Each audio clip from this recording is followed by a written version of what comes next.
ವೀಕ್ಷಕರೇ, ನಿನ್ನೆ ಕಲಬುರಗಿಯಲ್ಲಿ ನಡೆದಂತಹ ಆ ಒಂದು ಕಾರ್ಯಕ್ರಮದಲ್ಲಿ ಗಿಲ್ಲಿ ನಟ ಮತ್ತು ಕಾವ್ಯ ಫ್ಯಾನ್ಸ್ಗೆ ತುಂಬಾನೇ ಅವಮಾನ ಆಗಿದೆ ಅಂತಾನೆ ಹೇಳ್ಬೋದು.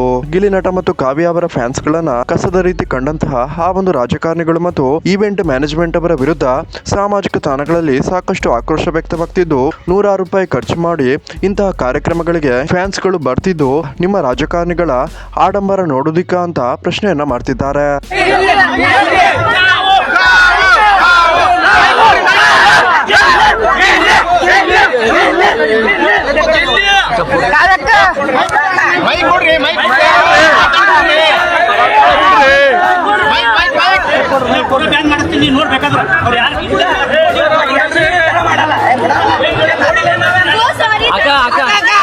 ವೀಕ್ಷಕರೇ, ಗಿಲ್ಲಿ ನಟ ಫ್ಯಾನ್ಸ್ ಗಿಲ್ಲಿ ಮತ್ತು ಕಾವ್ಯ ಅವರ ಆ ಒಂದು ಫೋಟೋ ಫ್ರೇಮ್ ಅನ್ನ ಕಾವ್ಯ ಅವರಿಗೆ ಕೊಡೋದಕ್ಕೆ ಬಂದಾಗ ಆ ಒಂದು ಫೋಟೋ ಫ್ರೇಮ್ ಅನ್ನು ತಳ್ಳಿ ಗಿಲ್ಲಿ ಫ್ಯಾನ್ಸ್ ಅನ್ನ ದೂಡಿದಂತಹ ಆ ಇವೆಂಟ್ ಮ್ಯಾನೇಜ್ಮೆಂಟ್ ನ ವ್ಯಕ್ತಿ ಎಲ್ಲರ ಕೆಂಗಣ್ಣಿಗೆ ಕಾರಣವಾಗಿದ್ದು, ಅದರ ಜೊತೆಗೆ ಕಾವ್ಯ ಅವರು ಗಿಲ್ಲಿ ಫ್ಯಾನ್ಸ್ ಗಳ ಜೊತೆ ಮಾತಾಡ್ತಿರುವಾಗಲೇ ಮೈಕ್ ಅನ್ನ ಕಿತ್ತಂತಹ ಇಂತಹ ಕೆಟ್ಟ ವರ್ತನೆಯ ವಿರುದ್ಧ ಸೋಷಿಯಲ್ ಮೀಡಿಯಾಗಳಲ್ಲಿ ನೆಟ್ಟಿಗರಲ್ಲಿ ಸಾಕಷ್ಟು ಚರ್ಚೆ ಆಗ್ತಿದ್ದು, ಈಗ ನಟಿ ಕಾವ್ಯ ಶೈವ ಈ ಒಂದು ಇವೆಂಟ್ ಮ್ಯಾನೇಜ್ಮೆಂಟ್ ನವರ ತಪ್ಪಿಗೆ ತಾನು ಏನು ತಪ್ಪು ಮಾಡಿಲ್ಲ ಅಂದ್ರೂ ಕೂಡ ಸಾಮಾಜಿಕ ತಾಣಗಳಲ್ಲಿ ಕ್ಷಮೆ ಯಾಚನೆಯನ್ನ ಮಾಡಿದ್ದಾರೆ.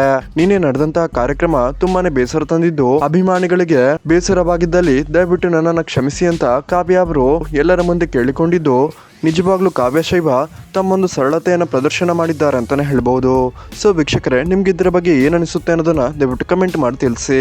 ಹಾಗೇನೆ ಕಾವ್ಯ ಶೈವ ಮತ್ತು ಗಿಲ್ಲಿ ನಟ ಫ್ಯಾನ್ಸ್ ಈ ವಿಡಿಯೋಗೊಂದು ಲೈಕ್ ಮಾಡೋದನ್ನ ಮರಿಬೇಡಿ.